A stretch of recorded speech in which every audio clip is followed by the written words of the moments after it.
All right, let's start. This is the last session about this Deadly Seven Scenes project, which was an idea by a poor Alex, but it was a nice one, and I enjoy it very much, and I discover many things, and I hope was a bit the same for you. So today we are going to speak about sloth, yeah.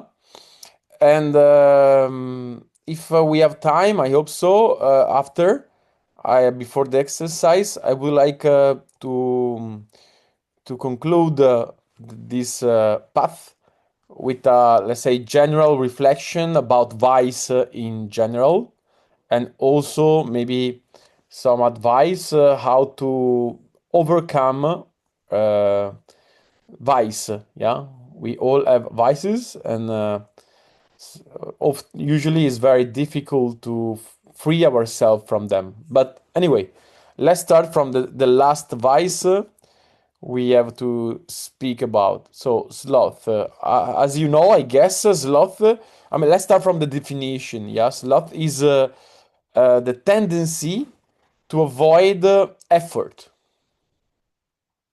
It's also called assidia. Assidia from Latin. In Italian, we say accidia. I don't know if you have something similar in Romanian. No, something similar to assidia. How do you say sloth in Romanian? Or you don't have this word there? No? We say lene, which is laziness, actually. Say again? Lene, which is laziness. Lene from laziness. Okay, okay, okay, okay. All right. So basically, sloth or assidia is the tendency to avoid effort and the tendency to delay tasks. Yeah. So it's a form also of procrastination. Yeah. It's the tendency of people who prefer activities that don't require much effort, let's say, much energy. Yeah. And the slothful person, the lazy guy, we could say, keeps having this attitude, even if this attitude creates a negative consequences in his life. So it's not just I'm not feeling to do it. I don't feel like to do it. It's a real functioning. Yeah, it's a real way of functioning. And we could also say that it's a death of the desire when we are uh, lazy, like deeply lazy. It's like if our desire is dead. Yeah, is the collapse of the will. We could also say collapse of the will, and also if you want the paralysis of the will. Yeah, we don't have an inner drive, or if you want to take from a religious point of view, will is a loss of spiritual energy. Yeah, that is so often connected to the lack of action. Let me check if somebody is trying to enter. No, okay, okay. Okay, so this is the definition. And after the definition, I would like straight away to distinguish the idea of sloth or acedia from another concept that could be confused with. Yeah, I don't know if you ever heard about the Stoic concept of apathia. Yeah, apathia, apathia. We say apatia in Italian. And what is apathia is the freedom from irrational passions. So to be apathic doesn't mean to be free from the desire itself, at least from a Stoic point of view. Yeah. And by the way, Stoics, in fact, I mean, for them, desires were not a problem in itself. and especially if the desire was regulated and guided by reason. Yeah, but the Stoics had a bad conception of emotions because they thought that the emotion were the kind of illness of the soul. Yeah, it was kind of irrational movements inside the soul that was, um, let's say, making the mind to produce false judgments. And basically, emotion for Stoics were spiritual disease, inner spiritual disease. But and that, by the way, pate, which is the Greek term where apathic comes from. Yeah, it means lack of emotions. It's not the lack of the desire. So I think it's important not to confuse desire with emotions. Yeah, I think it's an important distinction here. So the desire is the tendency, is the tension towards something. Yeah, desire is a push, is a drive, is a force that tend to last over time, and that make people move, or make people build something, make people do something. Yeah. On the other hand, in emotion is more an immediate reaction. So it's not a inner drive; is an immediate reaction. I don't know if you see the difference. Yeah, desire, inner drive, a push. Emotion is more immediate reaction, a quick one, and often a sudden one. Yeah. So desire is okay for Stoics. It's not the same with emotion. Yeah, which is a momentary and reactive state. Yeah. So this distinction I think is important to understand why sloth at the same time is the death of the desire, but it doesn't eliminate all the emotions, because when you are lazy, when you are slothful, you feel emotions. For example, you feel boredom, you feel sadness, you feel indifference. You usually you feel also a sense of emptiness, yeah, and melancholy, for example. So there are different emotion in this state, yeah, in this condition, and so it's not a lack of emotion, sloth, but is the prevalence of low, heavy emotions. Yeah, there was a book that had a nice title that was the Age of Sad Emotions. Yeah, which takes I don't know if you read it. It takes an idea by Spinoza. It was distinguished sad emotion from let's say joyful or powerful emotion. Yeah. So the emotion connected to the sloth are heavy, sad. Yeah. And they doesn't let this emotion don't let the person to basically to take care about himself, to take care about others, to take care in general.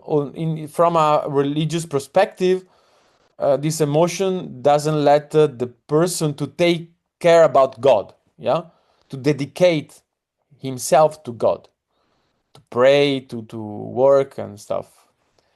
And by the way, I don't know if you know, but the etymology of the word acedia is from Greek, and it was akedos, akedos, and akedos meant exactly lack of cure. Yeah. So if you're very lazy, basically you have not the energy or the drive to take care about yourself. And okay, we say sloth because sloth comes from Old English. I think it's sloth, the pronunciation, and is an old word in English to um, to indicate slowness, basically, to be slow, yeah. Indolence as well, and inactivity, yeah. Okay, so this is a few concepts just to introduce say the topic. If you have any comments, any question, I would like to hear them. Otherwise, I go on.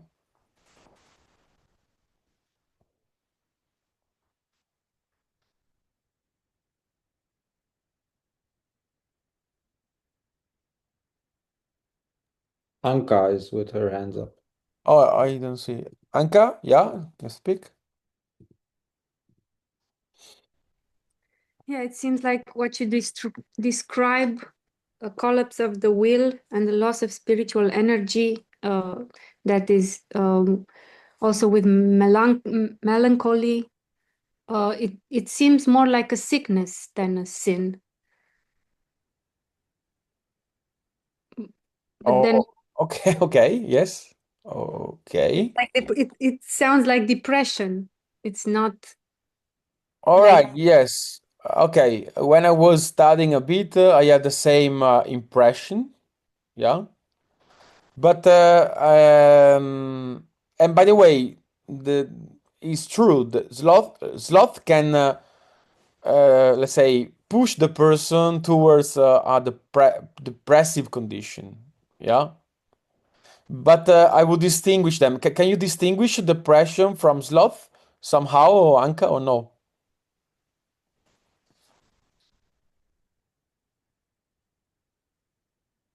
maybe the duration could be. Oh, you mean that depression lasts more than? Yes, I would say Um, that. I'm not sure because I mean also acedia can last very long, yeah, in a life. What can Yeah. be different? What else?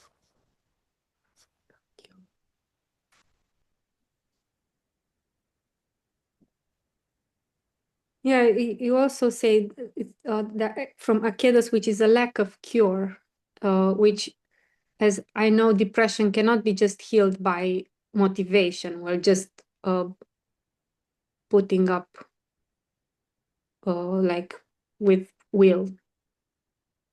And it's usually there is a treatment for depression, and it very seems like this Akedos that Okay, so I don't you know a difference. Maybe someone else can have. all right, all right. Uh, Luisa, can you help to find a difference between depression and sloth? I believe the difference can be made by the idea of willingness.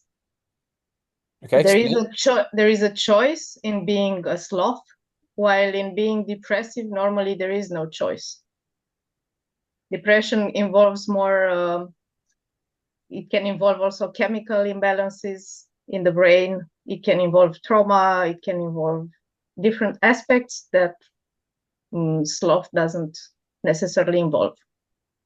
So in sloth there is more freedom than in Yes. depression. Yes. I mean, it's a form of choice in the end, if you want to stay a sloth or not. While being depressed, it's much more complicated to have a choice in being depressed. Okay, yeah, yeah. Uh, I was thinking now that okay, makes sense, Luisa. At the same time, I have a problem because I see all these devices as a form of reducing freedom. Yeah, but it could be in a way the choice to have less freedom in a way because in a I way, mean, yeah. But do you see the problem? yes, but I mean, their symptoms may be similar. The way they project themselves into the world can be similar in sloth and depression, like this lethargy and inaction, and yeah. But there is this idea of not just unwillingness to act, but an inability to act that is involved in. depression. Okay, yeah. In a way, I would add here, Anka, to what Luisa is saying, the concept of impotence. Yeah. So in a way, when you are slothful, is I mean, you don't act, but you could act. Yeah. So I think Luisa is right. Yeah, there is a more a choice not to act. Yeah. While in the impotence, you you cannot. You would like, but you cannot. So in a way, yeah, there is more impotence in depression than in slot. I would say. Do you accept it, Anka, or you have a problem? I have a problem. Okay, say it. Then how you explain what is collapse of the will, if not the inability to put your will to change your situation?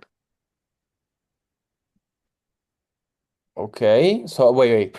Now, I see the objection. Can you make the objection without the question? So, what do you think? I think if sloth is defined by collapse of the will, Hmm. Yeah. it it seems like it is an inability to use your will. Or what do you understand by collapse of the will?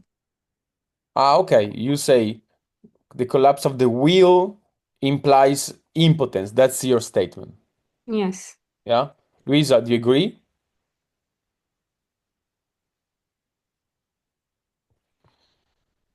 Oh no.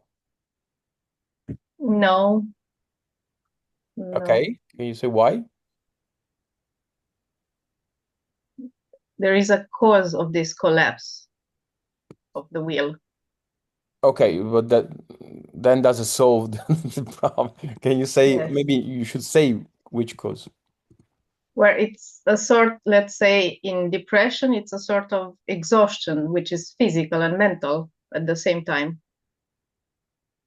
and which you cannot basically control. That's the impotence. It is beyond your will.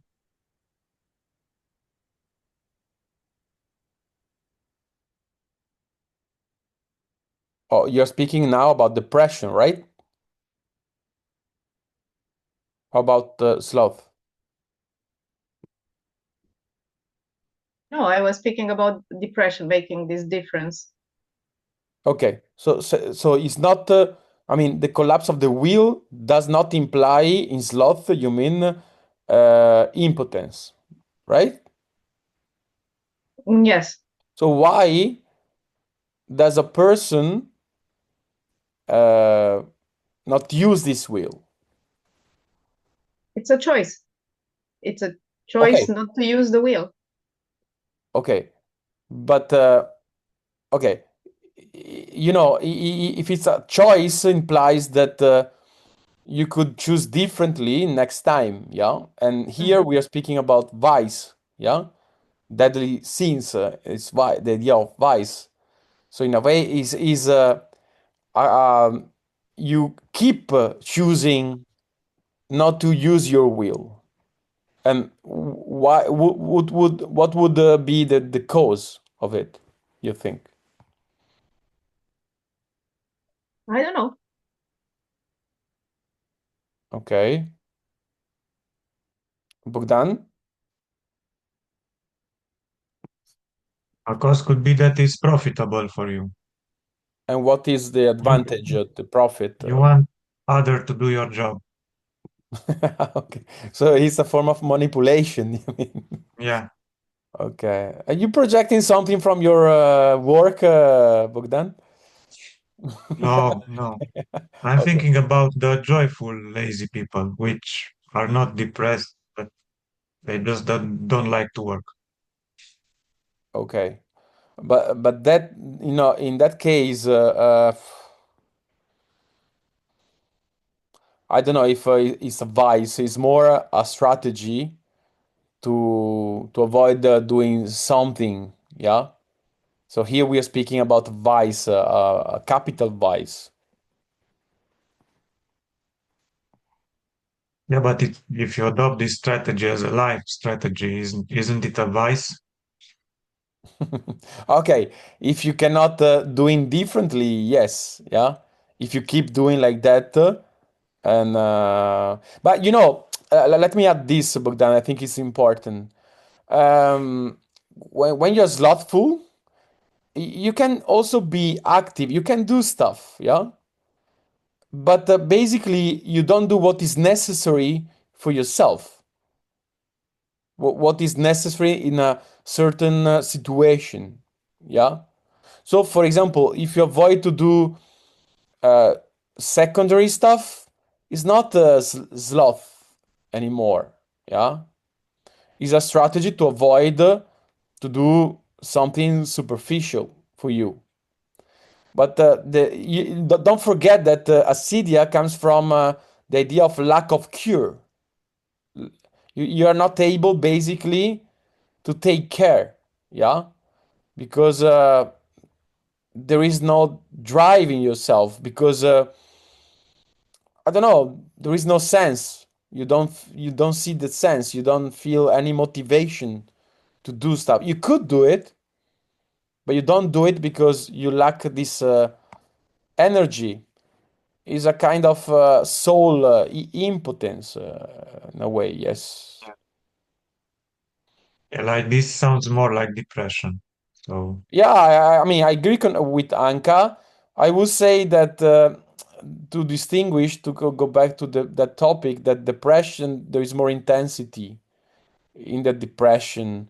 In a way, we could say, Anka, that sloth is a mild depression. Yeah, it's a soft depression. Would you accept it, Anka? Yes.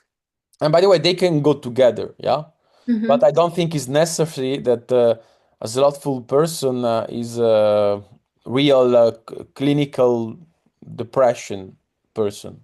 Yeah. Yeah, I wasn't I never thought of correlating these two. Just when you gave these definitions, loss of spiritual energy, collapse of the will, death of desire, it seems like more like of a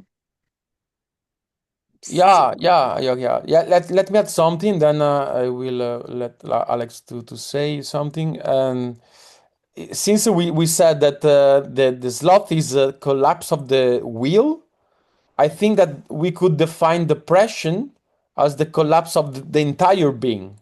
Yeah. So I think it's something more fundamental. It's something more deeper. It's deeper. I think the depression.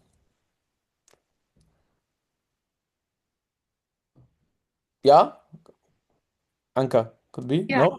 yeah. Okay.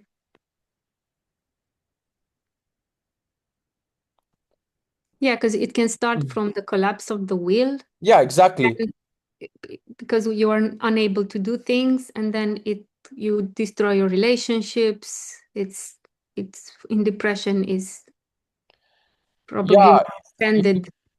in a way, acedia seems to be the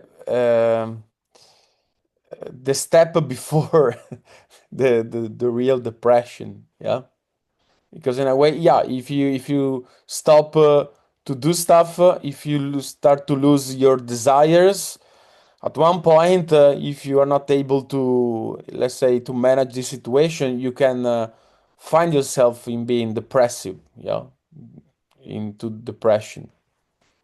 Yeah. Yeah. Okay. Luisa and then Alex. We don't hear you. There are also cases and quite a lot of functional depression. That is, people who work a lot and they are very depressed actually. So we don't see them as sloths. They continue to do a lot of activity, even maybe more activity to mask this depression. But the depression is there. So that's also a difference. There's a lot of activity that But masks the depression. then it's not. I don't think it's a difference. It's more a similarity because also In acedia, you can have it. You can have people that are very busy, Mhm. but they don't have any enthusiasm for anything. Yeah. In a way, enthusiasm is the opposite of acedia. Yeah. Yeah, yeah, Enthusiasm means to have God inside, yeah. literally. Yeah. This spiritual spark somehow. That's Yeah. because it's Yeah. I see it as an illness of the spirit of the soul somehow. Yeah. Yeah. Yeah. So in a way, let me share a personal anecdote. I was swimming in a professional team when I was a teenager, but I wanted to do something different with all that time and energy. For example, I wanted to study more or to do a different experience. But I remember I didn't find during the high school the inner drive to stop. Yeah.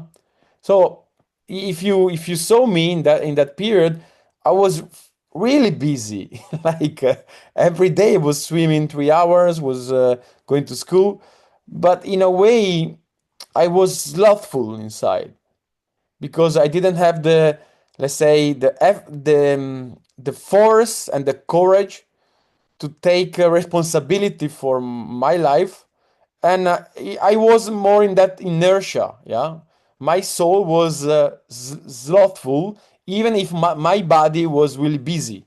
Yeah, so that's why I told before Sebastian that I think is more popular than we think nowadays, this capitals vice, because a lot of people, they do a lot of stuff, but they don't have any inner drive, inner enthusiasm towards anything. So I think there is also that is a collapse of the will. Yeah, in a way, they keep doing a lot because they are afraid to stop. Otherwise, they're dead. Yeah. So in a way, they keep doing like I was doing. Yeah, but in a way, I was dead inside. And then now I do less than I in that time, but I do stuff that I feel a big inner drive towards this stuff. So I feel I am more alive, and I think I'm less slothful than before. Yeah. Sebastian, you wanted to say something about this? Yes, I like how you introduced the concept of responsibility to make this distinction between vocation and occupation, Hmm. uh, as Explain. in Yeah. having it's in the word the ability to respond, lack of ability to respond to what life requires of you, or what you require, what someone else requires, or what God requires is can be judged as sloth, the lack of ability to respond, whereas an increased ability to respond uh, gets you away from sloth. That's it. Yeah, in a way, you could be a really busy slave, but you could have a, a slothful soul inside. You know? By the way, maybe a lot of slaves are slaves exactly because their soul is slothful, is lazy. They prefer to follow like sheep. Sheep don't think. They just follow someone else. Yeah. There is the saying, it takes a slave to make a master. Say again. It takes a slave to make a master. What it takes? A slave. So you need a slave to have a master. Oh yeah, Uh, yeah, yeah, exactly. this Yes. predisposition of a slothy soul that makes you enables slavery. Yes, yes, yes. In a And way, I'm not without blaming slave, there anybody. is no master. Yeah. So the problem is that the slaves probably prefer to be a slave than to be free. Yeah, because to be free, he should wake up his own soul. Yeah, and to be less in this inertia, existential inertia. Yeah, in a way, slave is more a robot, an object than a subject. Yeah, to be a subject, you should be responsible for yourself, and you should take care of your soul firstly. Yeah. But of course, Epicteto wouldn't agree with us because he was a slave and he was a philosopher at the same time. I mean, there are exceptions, yeah, but usually, I think slaves are slaves in many cases because they prefer to be slaves, yeah. But of course, there are I mean, if you take history, it's not, it doesn't work for all the situation, yeah.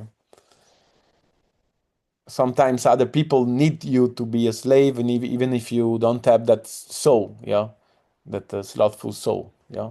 But then, in a way, you take what does it call? It's called the gladiator, the Romanian gladiator that was a rebel, and he basically he formed an army and he was winning a lot against the Romans army. And at one point, he was defeated. But do you remember, Sebastian, this story? I'm not sure, but you might be talking about Decebal. Is it?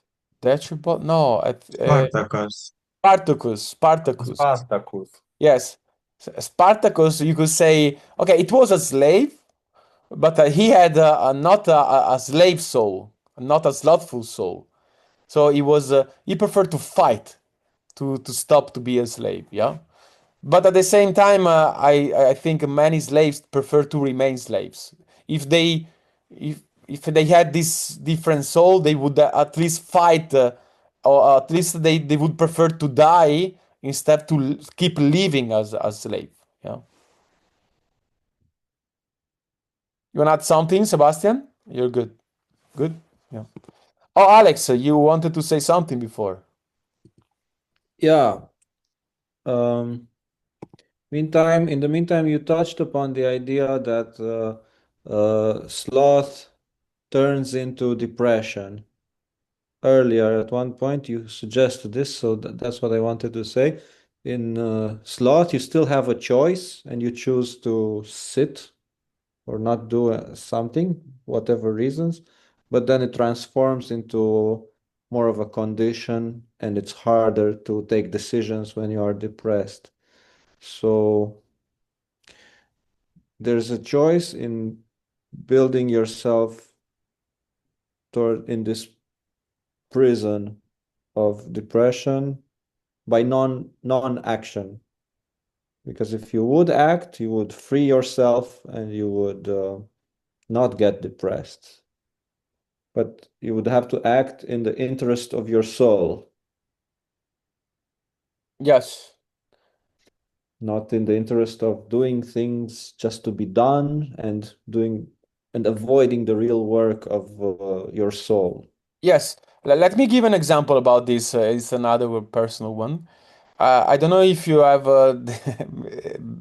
did the same experience, but I did notice last summer when I was at home here that okay, I have problem to tidying up rooms.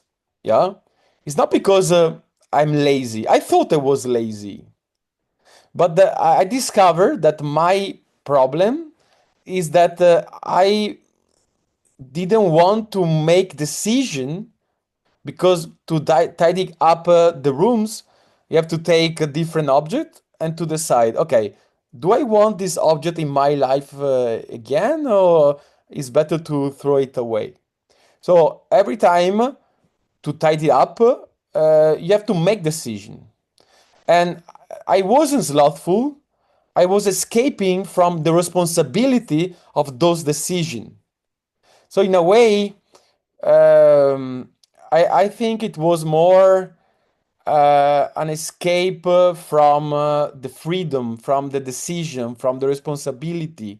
Yeah, it was a. By the way, I thought also that when you accumulate a lot of stuff, you seem to be greedy. Yeah, But I think behind that greedy, often there is a form of, let's say, pathological procrastination, because you procrastinate the choice, basically, the decision. Yeah. So I was saying this to you, Alex, because you said before that is more, in a way, instead of making decision, I was avoiding that experience. Yeah. And I was distracting myself with something else. Yeah.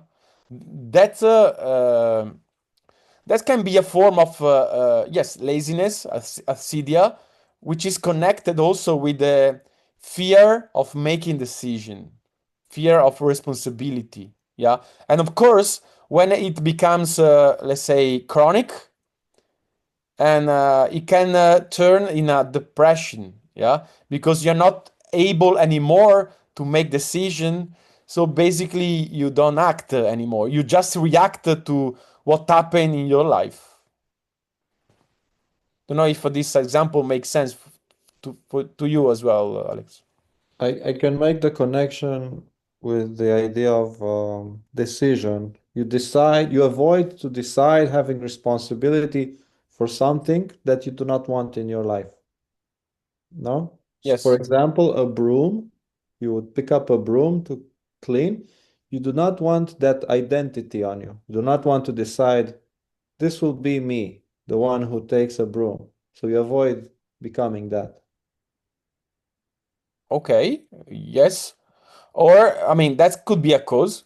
I don't think it's the only one. Yeah. For example, in my case, I have a problem to do stuff in my house. I think also because I have this fear to make mistakes. Yeah. I think it's something that comes from my biography, because my mother, every time I was trying to do something, was stopping me by saying, "Don't do it. Then you create problem. Don't do it."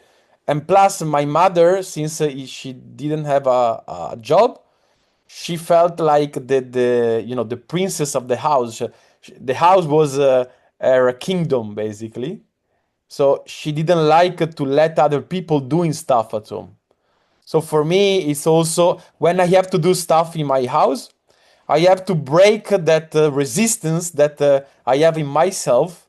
That I have to, I could do something wrong. I could do something that create a problem for others. But I think this is another reason, and maybe there are more.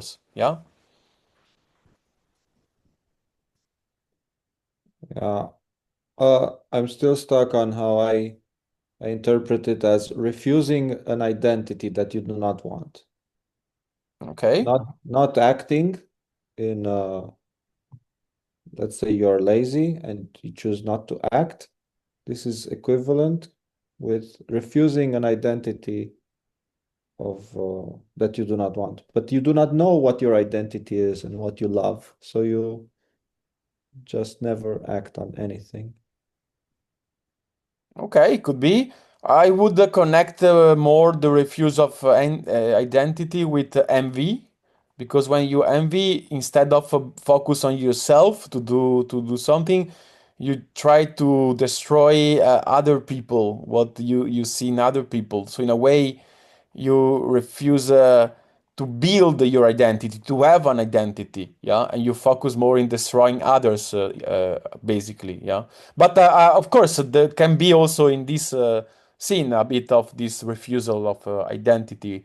For example, you don't want to see yourself as a housewife or as a husband, and so you don't do anything at home, yeah.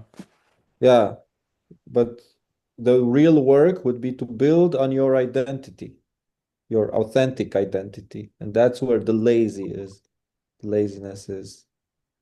Okay, so basically, the lazy guy you're saying is something that refused to work on himself to become what it is by using a Nietzsche aphorism. Yeah. Okay, yeah, makes sense. Yes, yes. Okay, do you identify in this, Alex? Yes, and I think I'm most satisfied when decide to do what I like the most, and I don't even think about effort I just do it. Otherwise, you have the impression that you are basically waste energy and time to something that Yes. is not you, basically. Yeah. Yes, exactly.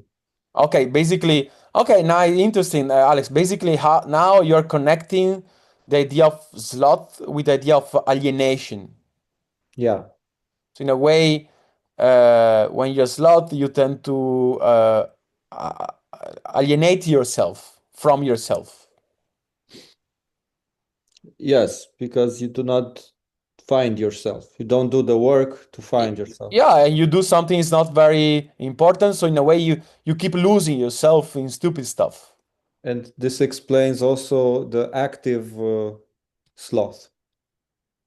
like scrolling all the time, Or reels nowadays. yeah, or working a job that he doesn't Yeah, like. yeah.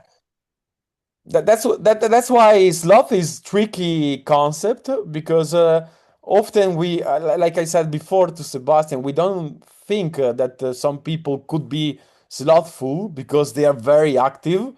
But in a way, I think we have to distinguish the activity of the body from the activity of the soul, of the mind. Yeah. A pragmatic or material activity Yeah. from a spiritual and philosophical, existential one. Yeah, because you can keep doing a lot of stuff, but with your mind switch, we can you can switch off your mind. Yeah, and by the way, a lot of people they keep doing the same stuff every day, but they don't think. Yeah, so in a way they're slothful. Yeah, they're slothful. But if you see them from outside, they don't seem slothful, but they are. Yeah, because I think we tend to confuse. That's why sometimes, for example, I know that some people around here, since I spend a lot of time to write or to read, people think that I'm slothful person. I think it's the opposite, because in a way, slothful is the person that does a lot of stuff without using the thinking, the mind, yeah. But if I write, for example, I don't feel slothful at all in that moment. But from a point of view of a person that work in a factory for 10 hours per day, I am fucking slothful, yeah. You are not a productive member Yes, of exactly. So I think capitalism and of the world. so I think there is this bias nowadays in our society that tend to confuse basically slothful with unproductive material person, a worker. Yeah, Totally agree. totally. Okay, good. Okay, so someone else. Otherwise, I would add something. All right. I So saw Basti. Okay. I was thinking, taking this argument of ad absurdum, the material sloth and the spiritual sloth. The factory worker might judge a Buddhist monk as being slothful because he has no active contribution to society, a material one, whereas he's very much engaged with his spiritual development. yeah. Let me add something to be since you want to go to the absurd that in a way I think that the more your soul is sleepy, is slothful, the more often you have to compensate by doing a lot of stuff. Yeah, those people that to avoid that moment of reflection before to go to sleep, they have to do so much stuff that then they die on the bed. Yeah, they just they they fall on the bed and they don't have even that second where they can think, basically. Yeah, so my mother is like that, by the way. But okay, we are recording for maybe it's better not to mention the feminist, especially in Italy. Okay, but she doesn't speak English, so that's okay. All right, so let me add a few concepts here, and I think one interesting idea here is that sloth doesn't come just only from lack of desire, the collapse of the desire, let's say. But also, and I think this is the tricky, or another tricky element of this concept, from an excess of desire. When there is an emotional overload, or you are too stressed, for example. So in a way, your desire is too strong, too demanding, that there is a pressure so high that is excessive. And at one point, all this pressure or this heaviness collapse. There is a point, you reach a point of collapse, and you cannot sustain that amount of desire anymore. And instead of exploding outside, you implode. Why are you laughing, Sebastian? Do you recognize yourself? No? I was laughing because my partner's right here next to me, and she's also listening in, and she said, "Yeah, that's me. This is what happens to me." Okay, somebody else I recognize then. Okay, yes. So basically, it's a bit like the mechanism of impotence, I mean, sexual impotence. Sometimes we think that impotent people is because they don't have desire enough, and it's true in a way. But there is also the opposite case where the desire is too much, they cannot manage, and they get impotent. Yeah.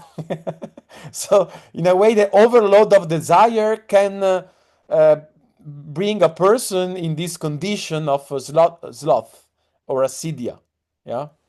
And I think that's interesting. In a way, the opposite tend to produce the same consequence here. The lack of desire or the excess of the desire bring sloth and acedia. Yeah. So I think this was a nice concept. Any idea about this? It's like when the computer is overloaded and at one point it get a standby mode, because cannot process anything more. Yeah. It's not lazy, it's doing too much. And it collapse. Yeah. I wanted to say maybe Basti's partner has an idea and wants to say. Oh, what's her name, Sebastian? Her name is Ruxi. Ruxi, you want to say something about this since you're an expert? Want to say something? You touched upon the subject very accurately, and No, they can't hear it. You can. I don't hear very well. Wait, she's coming. Thank you for engaging. hey, Hi, Roxy. hi. I wanted to say that your input about this subject was very accurate, and that But can you say something about your sloth? Way yes, to be? I get overloaded. I get too much desire, then I collapse, like you say. And that is a feeling of impotence, yes. That brings impotence. But until next time. But do you ever thought about why you have this strong desire that you're not able to control? Oh no. I haven't thought about it. No. It seems to be my natural response every time something is up. Okay. And then do you have let's say some I don't know, solution or some way to deal with this excess of desire so far? Oh no, you found something to manage? Yes. The solution for me is like mechanical solution. I breathe, and then I let the time pass a bit, and then I come back to the subject when I'm chilled. I need time. For me, it's the time thing. Important. Okay, so in a way, you use the slow speed yes, to control the desire, right? Yes. Okay, so you do the opposite of the other type of slothful people because they tend to go too slow, yeah. But your problem is you go too fast, so you tend to slow down with some exercise like breathing or focusing in the present, yeah.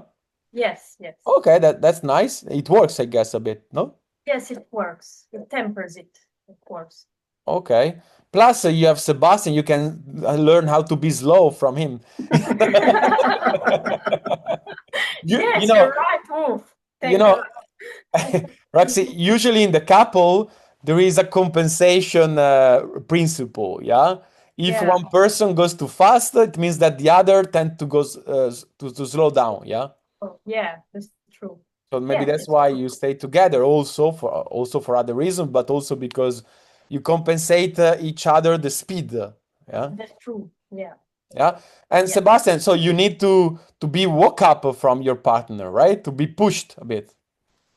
It's yes. Well, I think it's actually the other way around, because Ruxi gets. It's not desire that gets her into slothness. It's the overstimulus. It's overstimulus that Well, gets her into slothness, isn't it? And I am overstimulating, so I get her into slothness. And she is taking things rather slow, I see often. And that gets me to slow down. And also has taught me the importance of timing. When So you go fast too, Sebastian. yes. yes, it does go fast. So you are both faster. Well, that's an interesting thing because Yes. Now he's turning in a philosophical couple consultation. But it's interesting for the topic. So, so you are fast and she is fast as well, Roxy. The thing is, I get afraid by being fast because being fast got me into trouble, and then I learned that slowness helps, and it becomes something of a Okay. And basically, you have the capacity to slow down, and that Sebastian doesn't have, right? well, you do have the capacity to slow down, but I think for me it's the first choice. It's not really so thought. I mean, it's a reactive choice for me. It's reactive. Okay. That's the last question. How long have you been together? 9 years.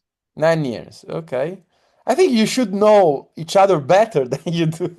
But maybe you are too fast to slow down and dialogue with each other and to know that. And by the way, dialogue and thinking are a way to slow down, you know? To think, you have to slow down. Yeah, to think That's why, for example, in the practice, we take time. When you go too fast, usually the philosopher says, okay, now slow down because you're going too fast, you're losing me, and you're losing the thinking process. Yeah. So, okay, Roxy, another way to slow down, if you're interested, is philosophical practice. Okay. Yeah, like that. So you can use Sebastian to learn how to slow down through thinking. Yeah. Oh, that's another way of slowing down. Yes. Yeah, exactly. You can breathe and you can think. You can write, for example. To write, you have to slow down. Yeah. But usually, people who go too fast, when they start writing, they get asleep. Yeah. It's typical. Yeah, it's typical. Yeah.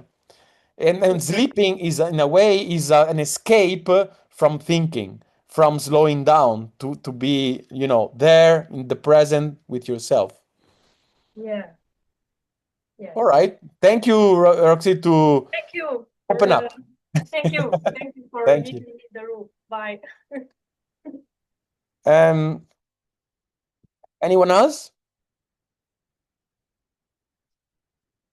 Okay, so let me conclude. We spoke already about the impotence, yeah, and about the difference, like Anka said before, with depression, and okay. So, if you don't have any reflections about this, I would like to propose you, let's say, final reflection, general one, about vice in general. Okay, so you know, since we finished speaking about the 7 capital vice,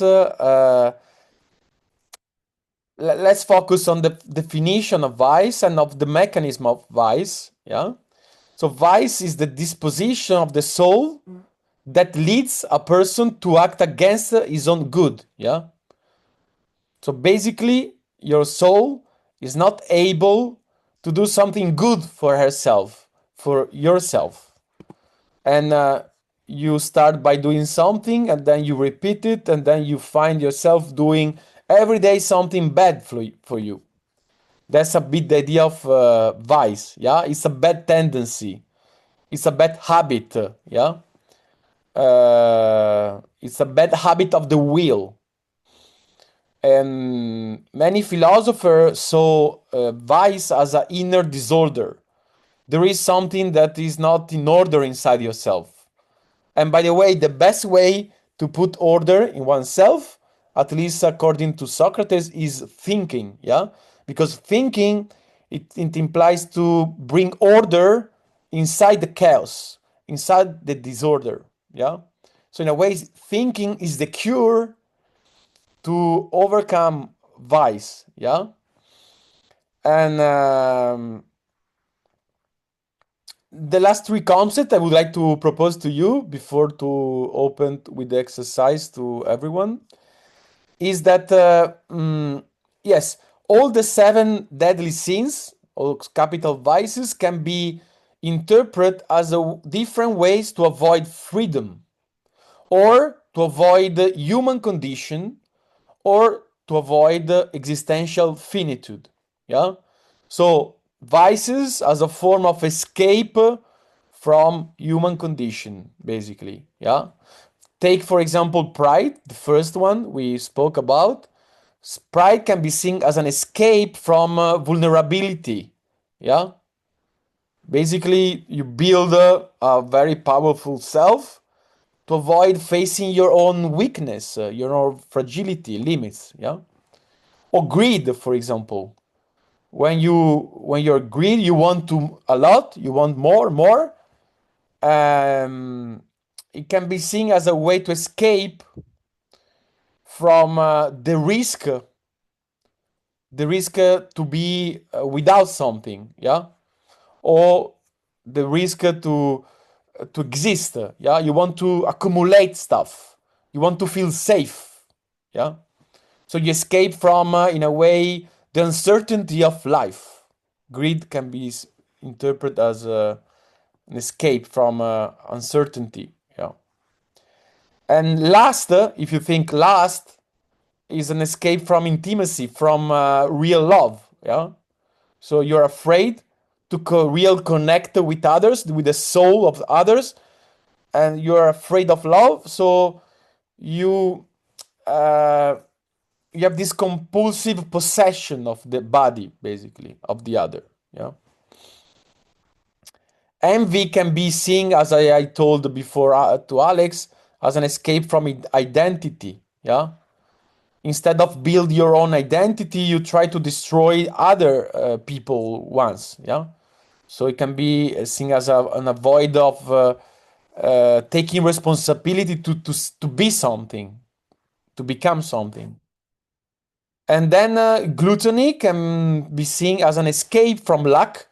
Yeah, gluttony, you want to have eat a lot, for example, is because you are afraid to not to eat, basically. Yeah, and for example, a lot of people that were poor in the first part of his life, they may become with this sin, yeah, when they get older, because they want to escape from that condition of poverty that they had. Yeah. For example, I remember my grandmother.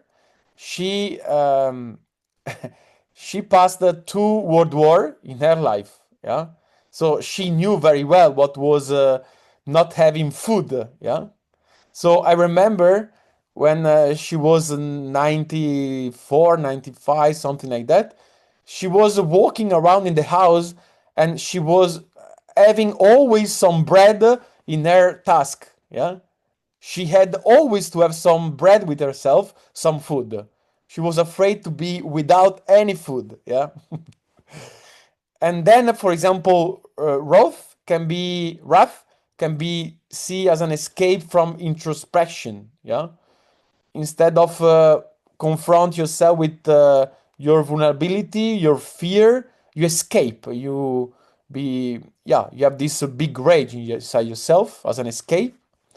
And of course, acedia as an escape from life, we could say. Yeah, acedia, this inertia of desire, yeah, it can be also seen as a rejection of the good, or is basically it means that I nothing has meaning, so I don't have to choose anything. I don't do anything. Yeah, I don't have any desire. Yeah, in a way you escape from the existence. Yeah, the existence implies exposing yourself, standing out, and acedia is exactly the opposite. Yeah, so acedia can be seen as an escape from life. And the last two quick ideas I want to propose to you is that we can also interpret the seven sins as an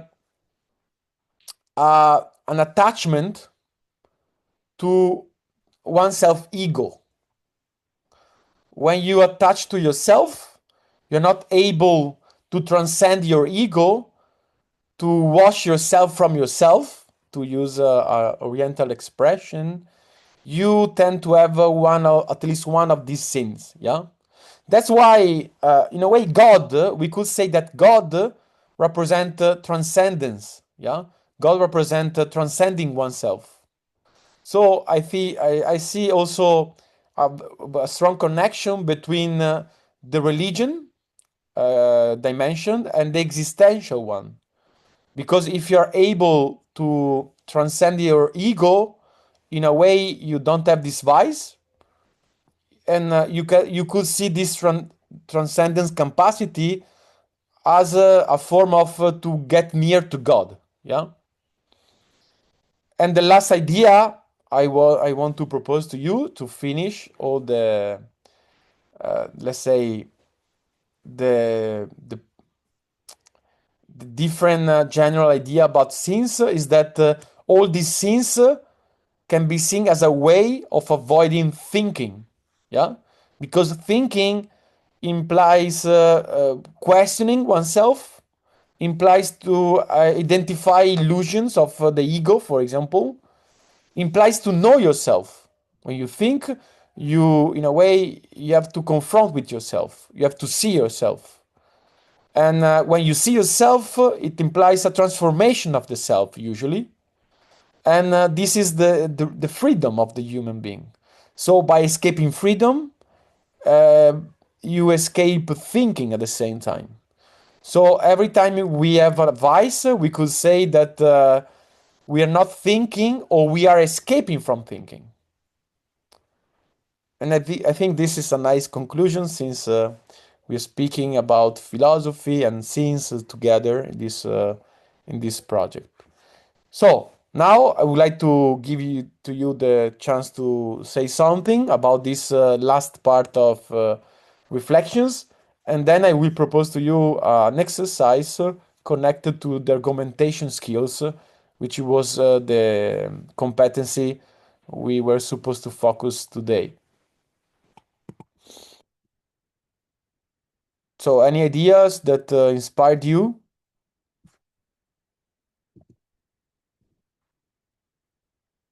Alex? Yeah, when you say that it's to escape thinking, I want to replace thinking with reason. Those are ways to replace reason. And why I say this, because thinking to me seems reductionistic and it's a sort of work that we do, while reason involves also a sort of collectivity and communion with others and the world. So by refusing thinking, we refuse reason and we refuse to be part of something greater than ourselves.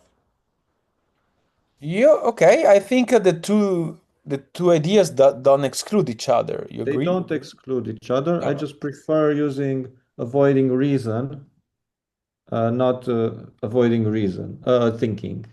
I prefer the term reason.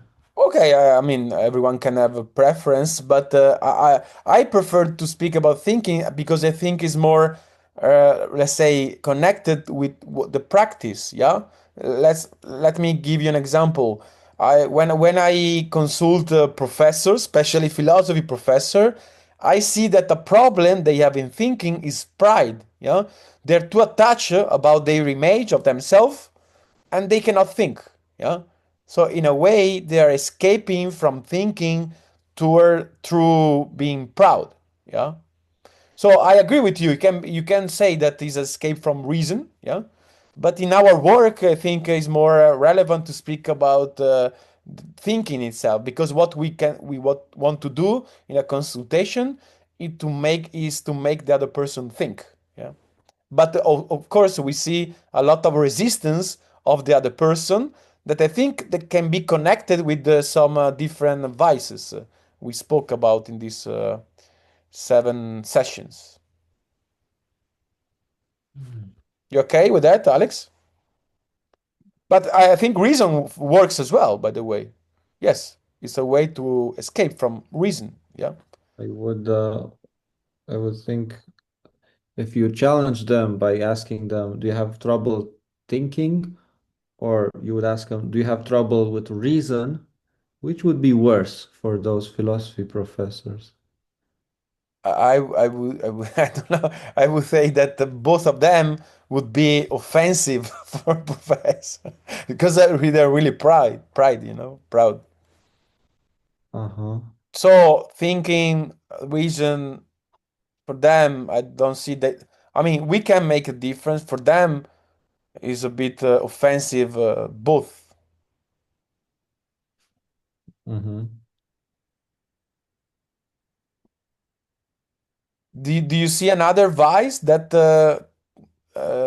since you are in the last 2 years, you did a lot of stuff in the practice, philosophical practice. What do you think is the most spread vice that doesn't let the people think in the consultation when you see some resistance? Um,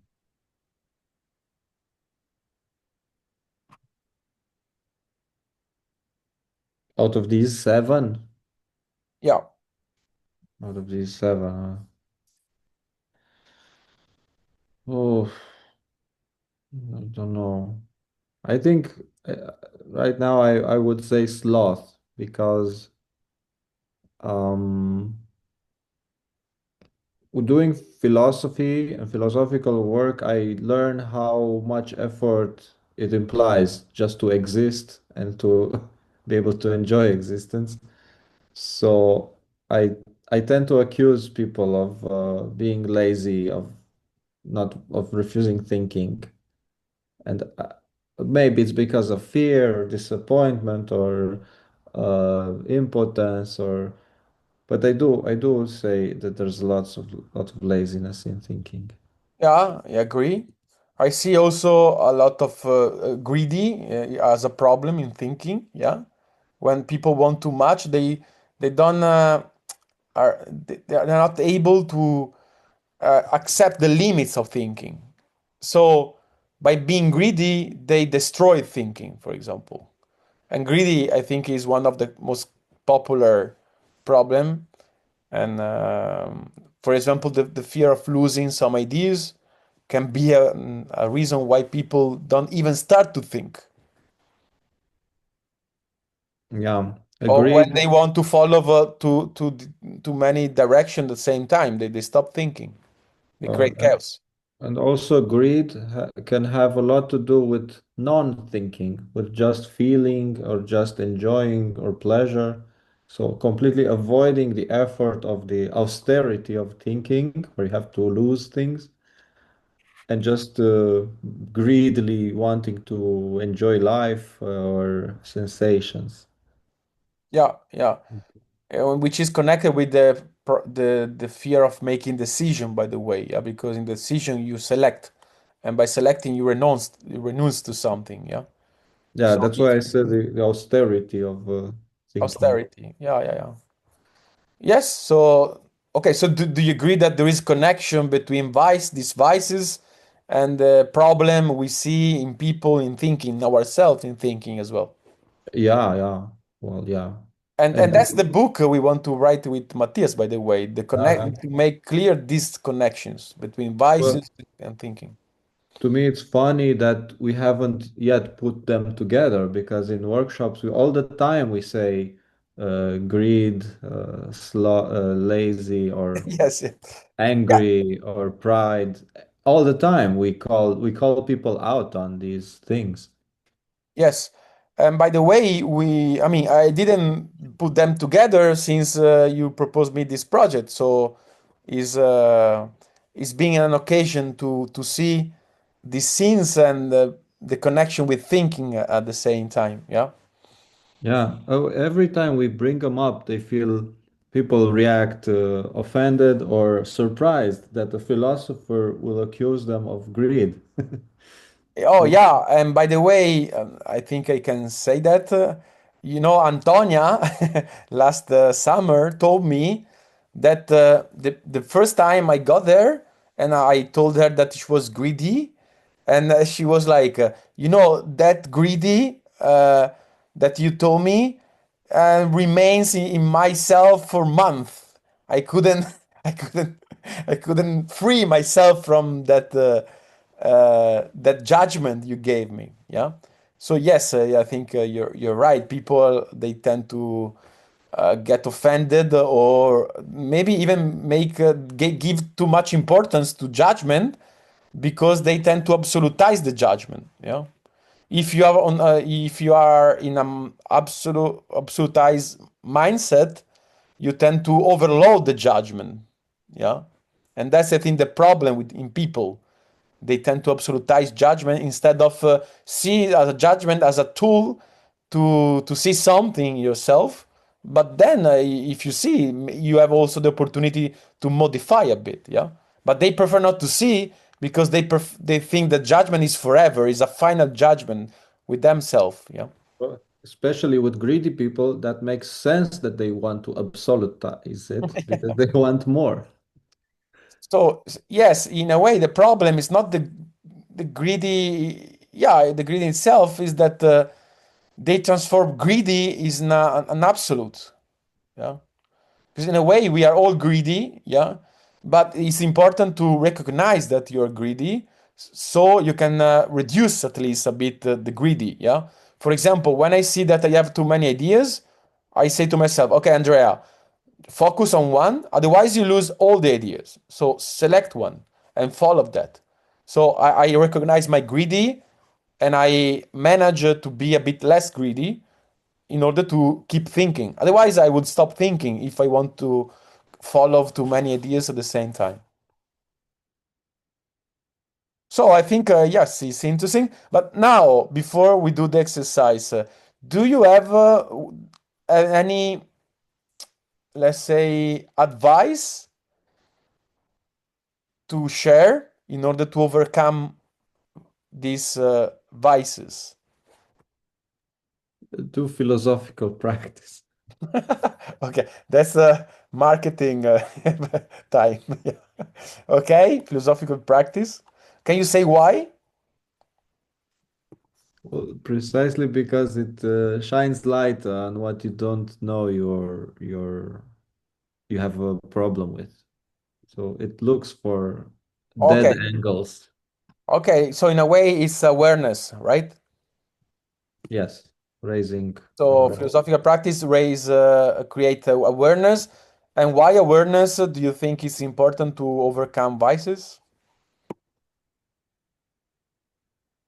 Because if we are not aware of things that we do, those things that we do are going on autonomously and more dictated by the world and not by your soul. So Okay, so to basically, get some awareness. Yeah. control, Okay, get awareness control. implies power. Yeah. control and power. You're more powerful if you see more than if you don't see, for example. Yeah. Power of being. Yeah. Okay, so it's better to see than to be blind, because if you see, you have more chance to manage and and to stop to be slave of something. Yeah. And not waste what we are given. That's the point of getting power of your being to do something with it, not waste the time, the life. Okay. Yeah, I think it was the first one I wanted to propose as well. Let's see if other people have other advice. Anka?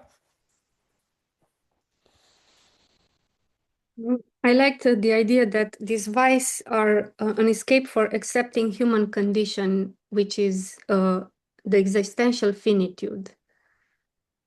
And I think it's important to remind ourselves that we are finite and we have to make choices to choose a path, not to always leave ourselves all the paths open. And I think thinking helps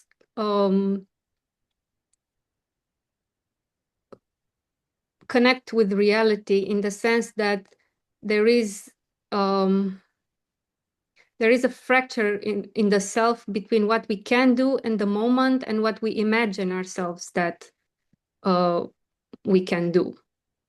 Okay, yeah, that's exactly the idea. To know yourself is to distinguish the wishful thinking from the reality. Yeah, and Sometimes to we project our desire in the reality and we exchange it for the reality. Yeah. mm-hmm. So, Yes, in a concept, what would you propose? accepting the finitude. Okay, acceptance then. Acceptance of the limits, yeah, Limits, which yes. is connected with thinking and practice, yeah. Mm-hmm. Okay, yeah, good, thank you. Something else? I think there are different strategy. Sebastian? I would propose the concept of humility, as in, and adding to what you and Anka were talking about, knowing oneself, uh, starting from the working hypothesis that one is guilty of all the seven vices, and then going on a treasure hunt of vices and see where am I proudful and where am I greedy and where am I lustful, and going through all of them and finding examples in one's life for each one of them, so that we reach ownership over them and accept them and thus become humbled by them. Yeah, I agree.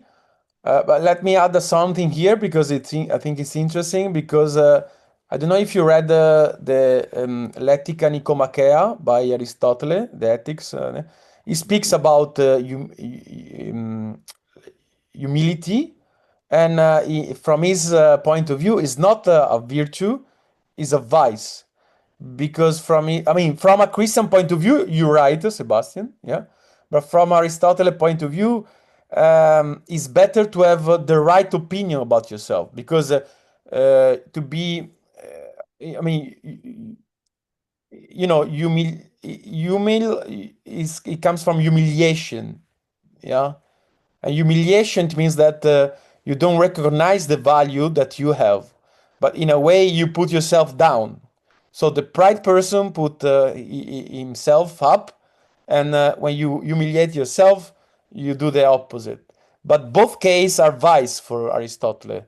So in a way, okay, to be humble, from Aristotle point of view, it means to know yourself, to see your quality and at the same time your limits. Yeah. Otherwise, you feel shitty, and when you feel shitty, usually it's not good for your. You don't act, or you can, for example, you can get impotent because you have a too bad idea about yourself. But from Christian point of view, yeah, they Catholicism and they would completely agree with you. Yes. but there is this risk to go on the other opposite side. Yeah. Okay. Yes, Anka? Yeah, I was thinking about the same concept of humility in when thinking of the idea of accepting your limits. Okay, explain. It's the same idea that we think that we are infinite and we don't want to give up things. Okay. Choose a path. And humility would be accepting that we are finite. That we are not God. Yes. Otherwise, we do like Lucifer that create the hell. Yeah. Yeah, in a way, the practice is an exercise, a training to reconcile with human finitude, if you think. Yeah. For example, to accept that the word you use have a different meaning than the intention you have by using those words. Language is a limit, yeah, and that's why many people in the consultation they refuse to accept. They say, "Oh, yeah, I didn't say that," yeah, but it's because they don't want to accept what they said, and they are more in the intention, the identity they create about themselves. Yeah. So yes, I think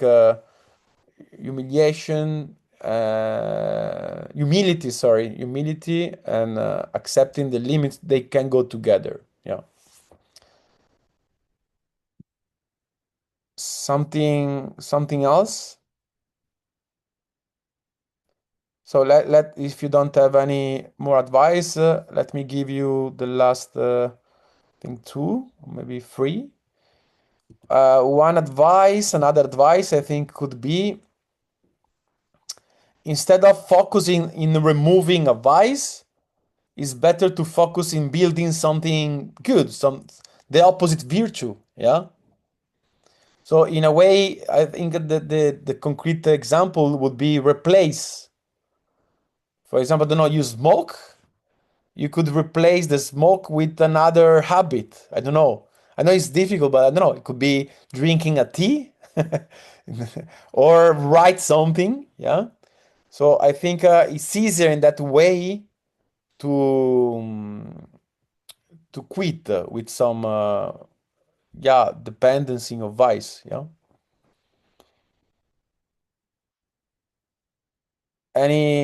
Any comments about this advice? No. Okay. Another advice could be avoiding being too harsh with yourself, because quitting a vice is difficult to stop with a certain habit that you had for years. So in a way, the more harsh you are, the more the vice will be resistant. Yeah.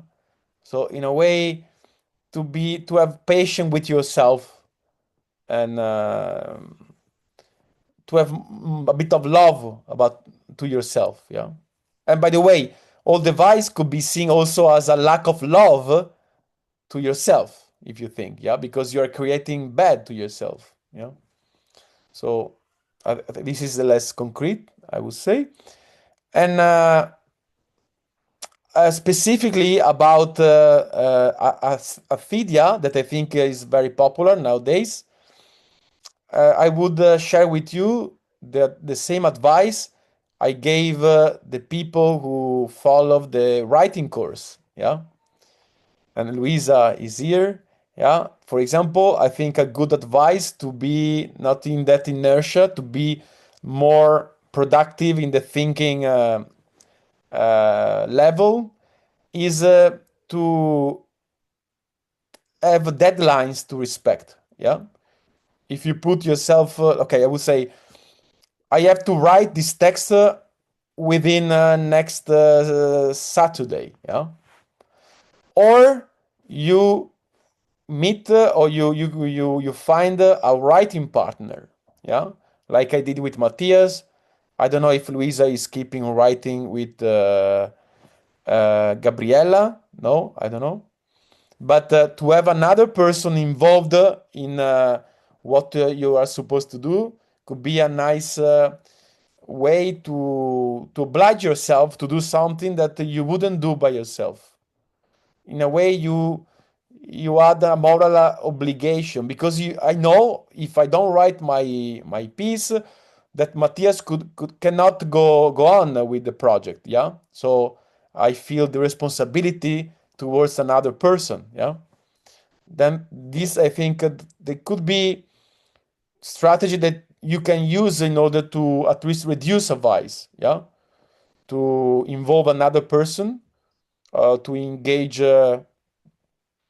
I don't know, a project with another person. Yeah. So I'm done with the ideas to share.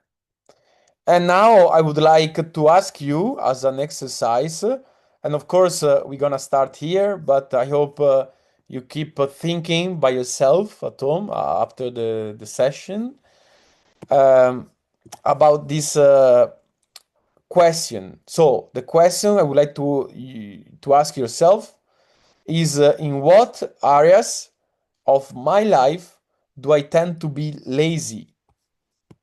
In what areas of my life do I tend to be lazy? And the second question, of course, is why? Why you think you're lazy in that specific area of your life? I don't know if we have a doc ready, or maybe if we don't, you could use the chat to share.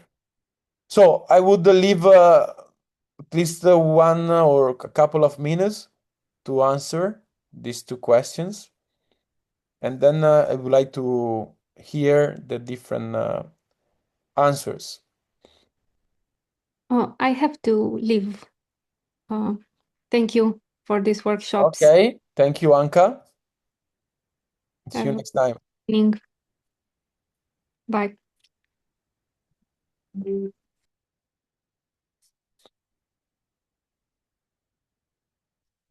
So we'll just write in the comments the answers. Okay, let's write in the chat then. Yeah. Yeah.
All right. So What how much time do you need?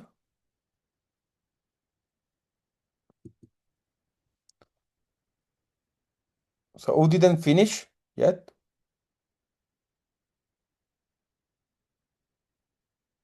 Or you are too lazy to answer? I see just Alex and okay, Bogdan, Luisa. So Sorin is missing. Okay, it's there. All right. So I propose, Sorin, you didn't speak anything. You've been lazy so far. So why you didn't speak? Tell me. I think I preferred to listen because there were a lot of interesting ideas here in this discussion. You know, that's a nice excuse that the lazy people use during the workshop usually. Do Yeah, you maybe. reckon do you reckon yourself lazy in the thinking or no, Sorin? Lazy in thinking? Yeah. Sometimes, yes. Okay, sometimes, yeah. And do you know the main reason why you tend to be sometimes lazy in thinking? Hmm. Maybe it's because I have this fear of finding out things that I don't like. Finding out what? Certain truths that I don't or I cannot accept. Okay, so you're afraid to discover that you're not like you expected. It's about Mm, yourself or it's about the world? Sometimes about myself, sometimes about the others. Yeah. Okay, but don't be lazy. Can you pick more one? Which one? More, it's more about yourself, this fear, or it's more about the other ones? 51%. I think it's about myself, 51%. Okay, okay. And can you say uh, which is the worst things you could discover about yourself or no? The worst thing.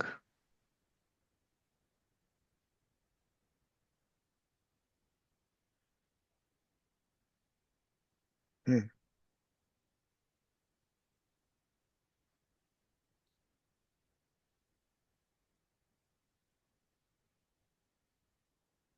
Or you have no idea? Or you don't want to discover? Yeah, maybe.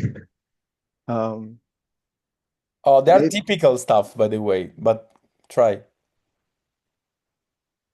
uh, maybe I, I also thought about this from the homework you gave me last time, which was the question of what am I most attached to? And I think it's a connection here. Um, I think it's what I wouldn't like to discover about myself is that I'm really a bad person. Oh, bad person, so it's a moral Yes. fear. Yeah, something like that. Yeah. Okay, okay, okay. Okay, so you didn't manage to accept to reconcile with your sadistic part. My sadistic part. I don't have a sadistic part. Yeah, that's why you don't want to discover yourself. So okay. No, people who enjoy when other people suffering, usually they're bad person, right? Yeah, a form of bad persons. Yeah. Okay, okay. So you are afraid to be sadistic, to discover No, that. I'm sure that I'm not. So I don't have this fear. Okay. That if you're not sadistic, it means that you're masochistic. Really? You're either one or the other. Oh, wait. Which one do you think you are more? Sadistic or masochistic? Masochistic. That means you get Yeah, pleasure when you cause yourself pain, right? when you suffer. Yeah, yeah, yeah. Oh, definitely masochistic. Yeah. Masochistic. Yeah, yeah. Yeah. So No, basically, I see now.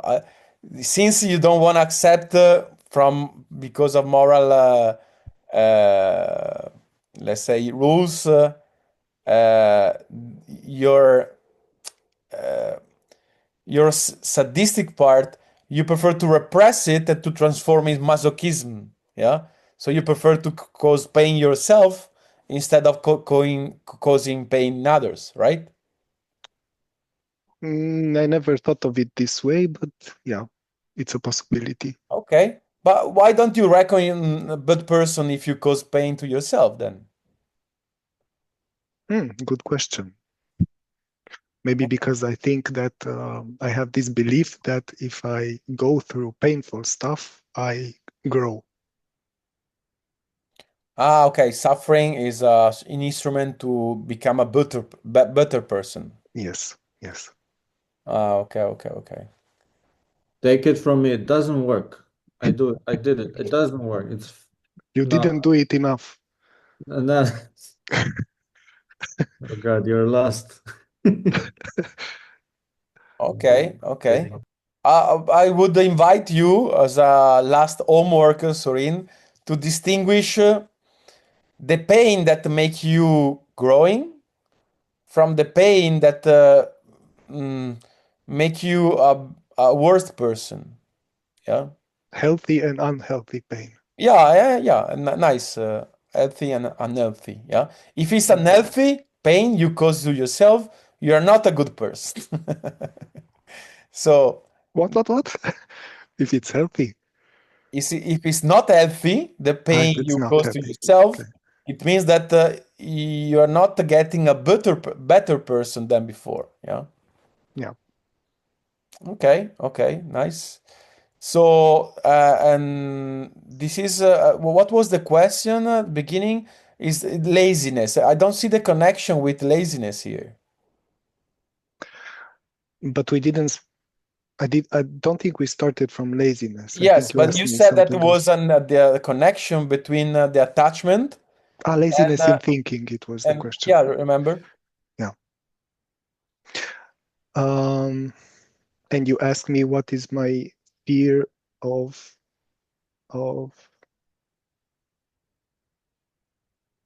You are You asked afraid me. to discover that you're a bad person. Yeah, You asked me what am I afraid of discovering about myself. yeah. And Okay, then I mentioned that it's the same answer as in the question about what am I mostly attached to. okay. And the answer was the image of myself or the belief about myself that I am a good, caring, generous person. Okay, so basically you are escaping from this fear, and that makes you lazy in thinking because in thinking you could discover something that is opposite to your own identity, right? Yes, yes, yes. Uh, that's why you didn't speak today. Okay. Okay, thank you. Maybe. It's a coherent pattern, by the way. You are a coherent person, yeah. Yes, thank you. Consistency, yeah. You're a good person. You're consistent. At least from this point of view, yeah. Yeah, yeah. But don't forget that also Hitler was is been consistent with himself. So I Who? don't know if it's a good point. Who? Hitler, Adolf Hitler, Ah, he wrote a book and then he's been coherent with that book. He's, mhm. so it's called Mein Kampf, the book. Yes. You So it's know, sorry, you know the ad Hitlerum fallacy? No? It's like does it exist? ad populum, and I heard it's called ad Hitlerum. Whenever someone uses Hitler to prove something. Ah, okay. So it's a fallacy? Yeah. Yeah, but Uh, we should, so yeah. every time someone mention Hitler as an example is a fallacy? No, Okay. it's when you try to prove something is bad by using an obvious example of what is consistently bad. Like Hitler is this antichrist. So Yeah. what? Okay. But it's not how you used it. It's a different But For my point example, was that consistency is not enough to claim for a person to be good. Yeah. yeah, Because even Hitler was being consistent. And that was a problem, by the way. It's important to what are you consistent or with? Yeah, it's important to question the presupposition of your consistency in a way. The ad iterum fallacy is a logical. Okay, I will read it afterwards.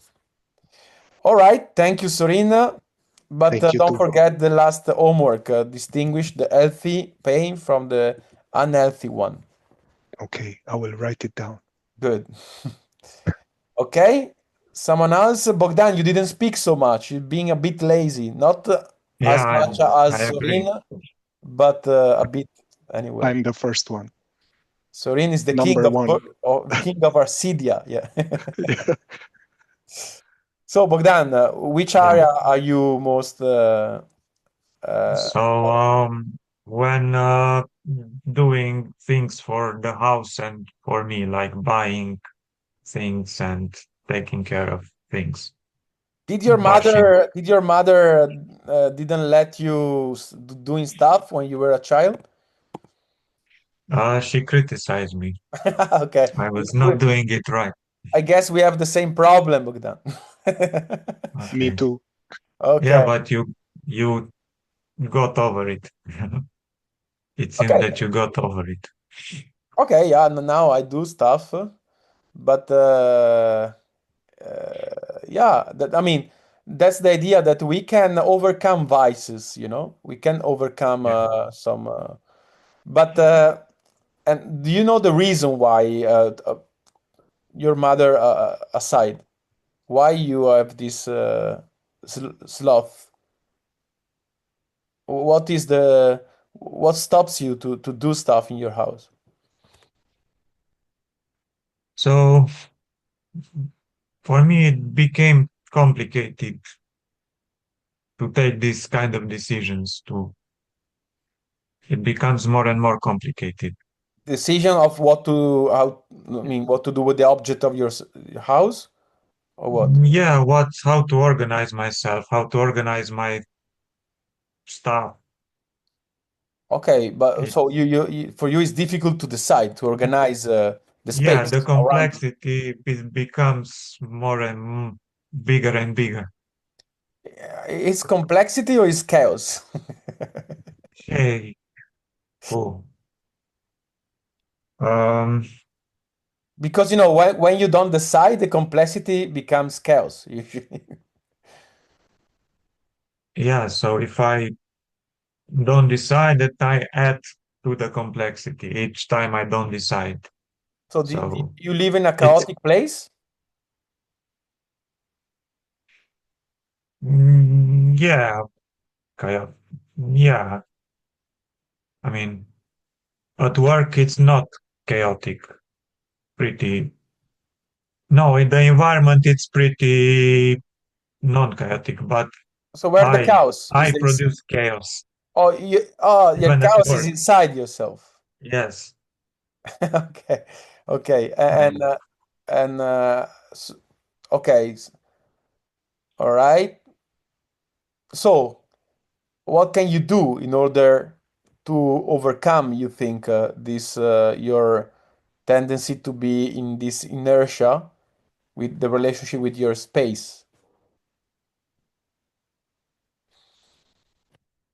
so I'm thinking that the solution is to take decisions, to notice decision that I need to take and take them Okay, okay, because I avoid deciding. But okay. By the way, you know that in Italian we say ignavo and pigro. Pigro is lazy, slothful. Ignavo is a person that doesn't take decision. And what is okay, interesting that in English they don't distinguish these two categories. They have the same word, which is slothful. So avoiding taking decision is perceived as a way to be slothful. Yeah. like we said before, by the way. Yeah. Okay, so you're afraid to take decision, and that's why you're slothful in relation with to your space around. Yeah. Yeah. Okay. Do you have a strategy in order to force yourself to take some decision or no? Or you can imagine some strategy, one strategy.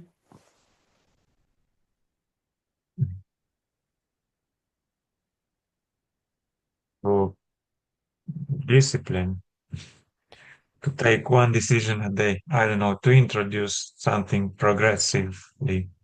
Okay.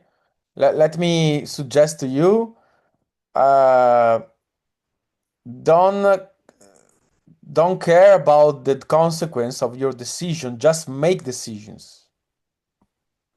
So it's like writing, yeah. If you write and you think about the result of your writing, often you quit with writing, yeah. But if you focus Yeah. on the exercise itself, then you can write every day, yeah, because you don't have the pressure of the results of the ideal you have in mind and stuff. So maybe your problem with decision is that you give too much importance to the consequence of out of your decision instead of making decision in itself as Mhm. an Yeah. exercise.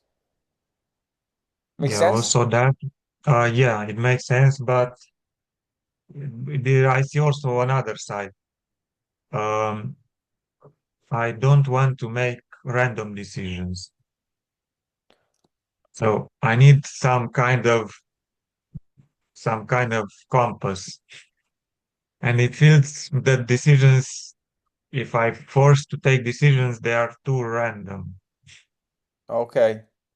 So I need to Basically, develop somehow some value system to take decisions. basically you have a chaos inside because you don't accept the chaos connected in the decision process. Random is chaos. You Uh, agree? I think I could, but I need to see also some order there. It's so I accept there is some randomness, but I want to see also some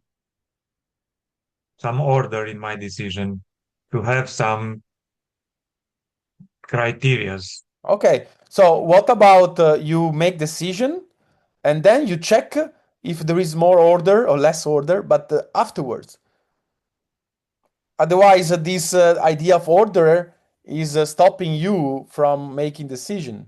So I'm not saying to you to not to give a shit about order, but maybe you could divide the process. First, you make decision. Second, you check the new order you create with that decision. Can you try? Yeah, All right. I think it could be an experiment at least. Yeah. Why not? yeah, And then you tell me if it works. yeah. Yeah. Okay, Good. okay, good. All right. Sebastian? I gave decisions of some thought in the past few days, and I wrote something on it. And now Bogdan talks about it, and I would like to share some findings with him. As I find Bogdan now being hesitant with decisions, and which is one extreme of the spectrum of decisions, and at the other end of the spectrum is final decisions. And I think Bogdan rather regards this decision as something final. But a good decision is always a decision that is taken. That is what is good about decision. And its point is to make more decisions possible. And the order, as you pretend to wish for, is only visible in hindsight. You will not receive order before you start getting in the movement of decision making. Yeah. Just take them one after another, and then an order will crystallize when you look back. And no decision is final because it's gonna produce more decisions that you need to take. Yeah. So in a way, the problem here again is absolutation. Like the people we spoke before, they tend to absolutize judgment, so they have a problem with judgment. They want to avoid judgment. The same here, Bogdan, he tend to absolutize the decision, so he tend to perceive decision as something final, like you said, and very heavy. So he tend to avoid it. Yeah? Bogdan, makes sense what Sebastian is proposing here, or no? Yeah, yes. Okay, so So, stop absolutize decision and think that you can decide every second. You know the all difference between humans and angels, by the way? angels. Um, so angels are perfect. I know. They are perfect beings. Okay, but about freedom, angel can They are decide not, just yeah, they're one thing. not, They yeah, can that decide they just don't one have thing. free will. Yeah, No, they have free will for once in their life. At the beginning, they can decide to be with God or with devil. They have a yeah, one shot, yeah. But we have more mm, shots, like Sebastian said. So in a way, yeah, that's the Pico della Mirandola. He says because of this, humans are better than angels because we are more free than angels. We can make different decisions, while angel just one. So why do you behave like an angel? You are afraid that you no, cannot change your I, decision anymore. I think, yeah, but I think the problem is that I don't look back.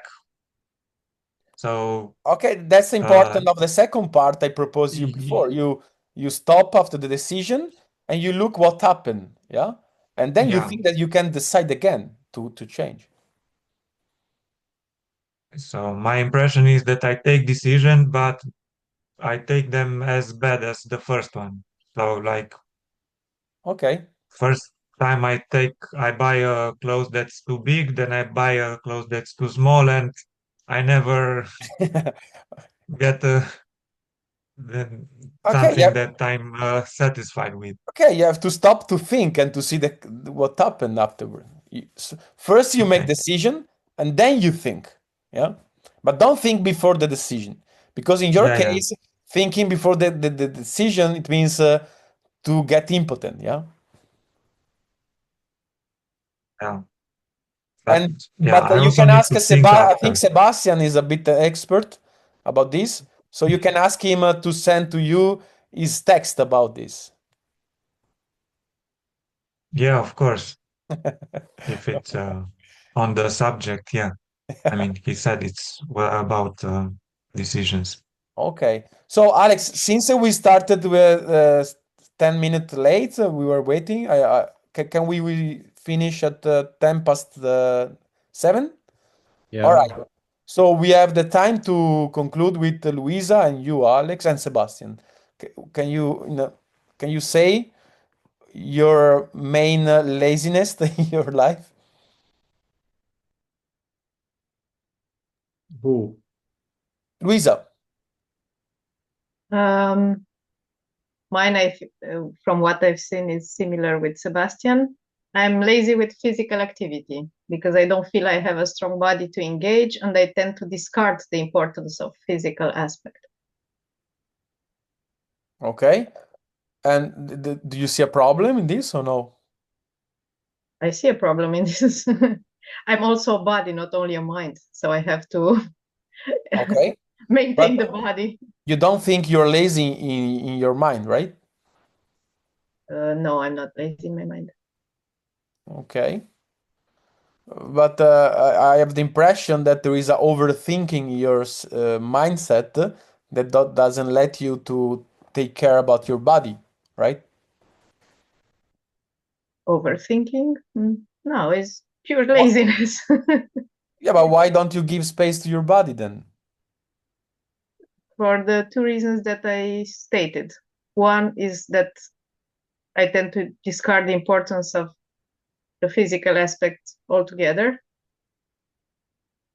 Oh, yeah, wait, but at the same time, you recognize that it is important to take care of the body, right? Yeah, more from a health wise aspect than aesthetic aspect. Okay, so you're afraid that you can create some healthy issue in your life, yeah? Yes. Okay, so it's not a motivation to do something? Apparently not enough. Okay. Or maybe you want to create a disease No, I yourself. don't want to. I have already some. I don't want anymore. Okay. So what you can do then? What would you like to do as a sportive habit? Well, it would be enough just to do half an hour of stretching at home, I guess. I used to do this. I Okay. used to do this for like 15 years of my life, and then I just stopped one day, which is, I don't know why. Okay. I do every morning 30 minutes of stretching and yoga, and it helped me a lot, yeah. And Yeah. I remember at the beginning it was so difficult to push myself to wake up 30 minutes before, but now I do without thinking, yeah. Now I'm at work and I was okay, I did the stretching. I didn't even pay attention to that. I don't know if it's good, but it's to say that once you You have a overcome the habit. first part, it's Yeah, easy, yeah, it's easy and healthy. I know. That's why I say I have it. I had this habit for like 15 years, and I was doing it anywhere in the woods, in somebody else's apartment, in wherever I was, and then I just stopped. Okay, okay. So you have to oblige yourself. All right. So you can play ping pong if you want. It's a good one. Actually, I like that because it's engaging somebody else, not only Yeah, myself. exactly. If you do so, you can get fun and at the same time you can move your body. Yeah. All right. And then at the end we have Sebastian and Alex. Sebastian, let's leave Alex for the last one. Okay. I have the same issue as Luisa. I think I could do more for my physical fitness. And what did I write? And why? Well, I don't do almost nothing in that area except walking. I do some walking, and that's Why it. do you think you don't care so much about your body, your activity? Because I don't do anything besides walking. Okay, but that's I understand. But why do you think is the reason that make you not giving space and time to moving activity of your body? Is Uh, perfect.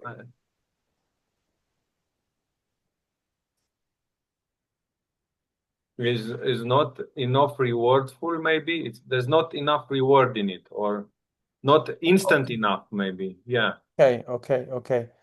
So you want a straight satisfaction, Yes. and without that reward, that recognition, you don't have the enough motivation. Very well put. Okay, so you are heteronymous. You need something external in order to do something for yourself.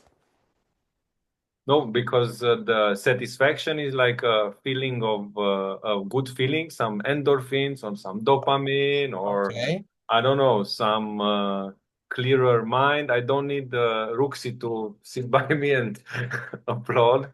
It's Okay, more okay, of an okay. internal reference. So Yes. you don't have enough patience to wait for that, let's say, good consequence of the body exercise. Yes, Oh, okay, okay. I think it's connected with the fast, the speed we spoke before with your partner, right? I agree. Yes. Okay. So you see, you have to slow down. You have to slow also to do something good for your body. You go too fast, Sebastian. Why you go so fast? You know that the faster you go, the before you die. You're so anxious to die. You want to so die so much. No, I'm not at all suicidal. No. Ah, okay, okay. So give yourself time, yeah, to breathe, to Okay. walk, to do some exercise, yeah.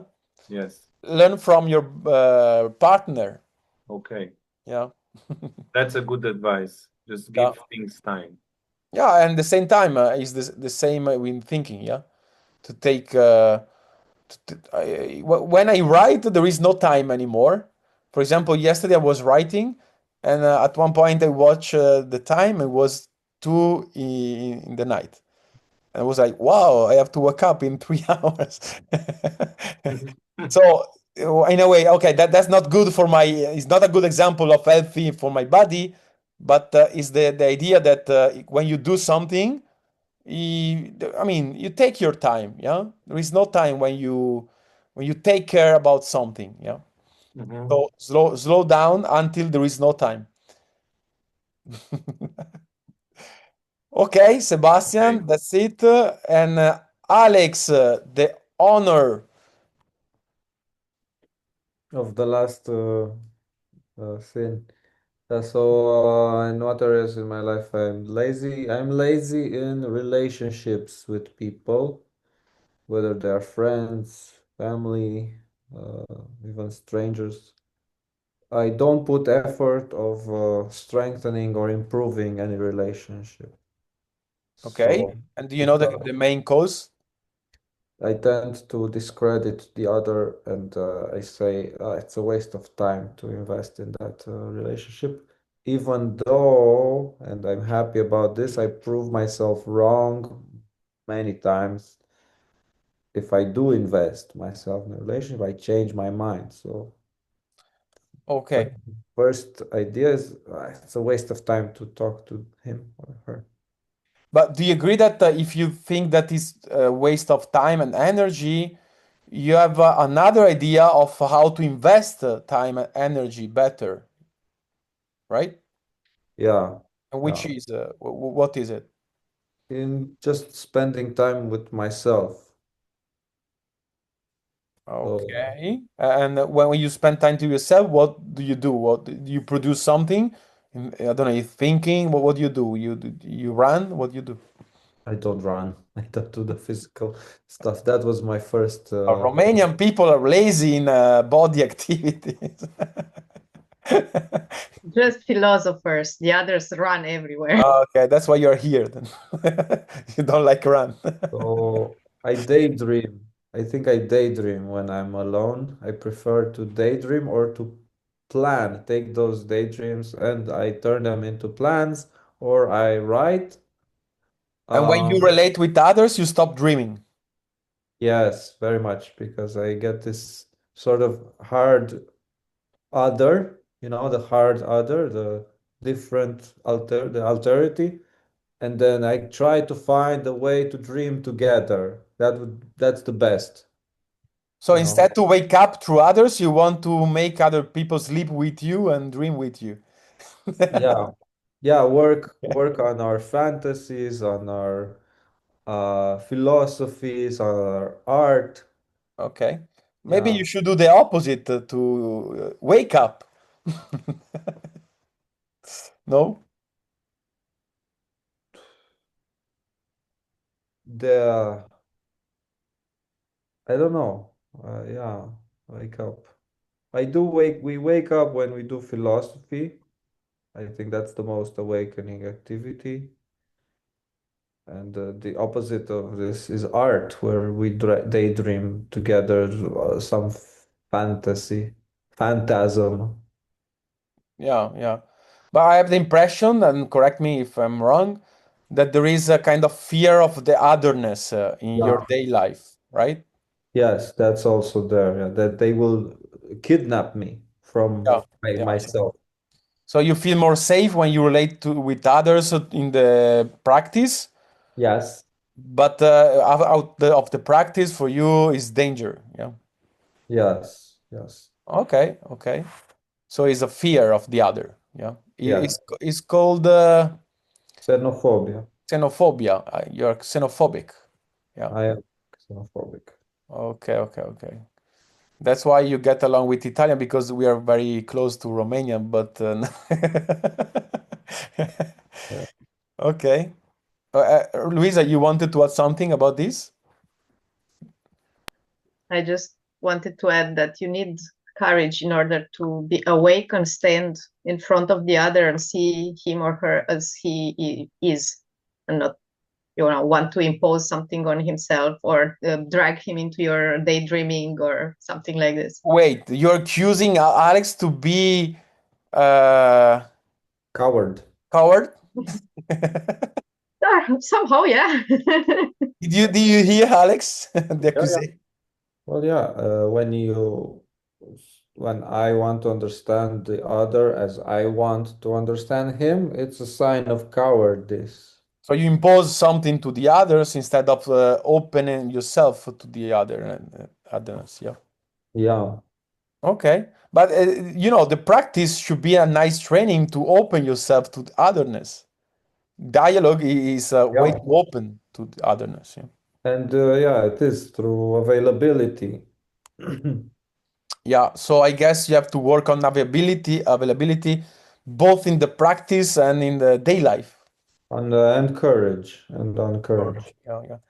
Okay, I think I mean let me give you a last idea about thinking, which is by Nietzsche, and it's about courage. Yeah, he wrote, I don't remember the title of the work, that if you want to know, if you want to think and to know, it's not so important that you are clever and intelligent. It's much more important that you are courageous. So to be courageous is a fundamental characteristic of the thinker, yeah, of the philosopher for Nietzsche, yeah, more than to be intelligent. I think it's a nice way to conclude the seven deadly sin course. Okay, and by the way, all the seven sins can be seen as uh, an expression of fear, a lack of courage. Yeah. So you're attached to something. You're attached a lot because you're afraid of the existential dimension of your life. Yeah. You're afraid to yourself. Like what we've seen before with Sorin. Yeah. You're afraid to discover something, so you prefer to be lazy, not to think. Yeah. Yeah. I think in every sin we can find a threat, a, a perceived threat to our ego, to ourself. Yeah, yeah, and that's I think we're gonna explore with Matthias in the text this connection between sins, fears, thinking, and attachment to something. Yeah, Good. I would propose also to have some illustrations in the book, some contemporary take on the seven sins. but can you provide it? Yeah, I can find an artist to draw. Oh, that would be really nice because I'm very bad. Not you. Yeah. Okay, so Alex, you want to make maybe a final conclusion of the course, a final absolute conclusion for Bogdan, Sebastian, everyone?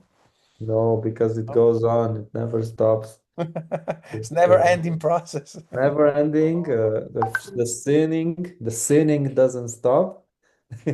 The philosophy doesn't stop, and our meetings won't stop. We just take a break and we come back.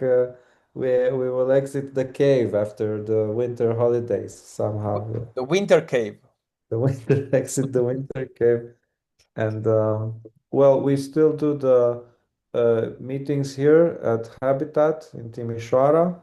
We meet every Tuesday and Saturday, and well, I don't know. I hope this was enlightening for you, the Seven Sins workshop. Not useful, but enlightening. So thank you, Andrea. I think we did a really cool thing, tying it all together like this as a series. You see, poverty has some good side. Yeah. Maybe it was also avarice what What? I did. Maybe what I did wasn't really poverty, but avarice. Oh, maybe yes. Maybe Maybe I wasn't. I was trying to pay you less. it's out of a vice discourse. Yeah. All right. Okay, good. So thank you, everybody. See you next year. I mean, the next sun year. Yeah. And we have a meeting, me, you, and Matthias soon. Yeah. But with the group, we wanna see next All year. right. With Yeah. the group, yeah. All right. So thank you, everybody. See you next Thank you, time. Andrea. Thank you too. See you. Bye-bye. Thank Thank you. Bye. you.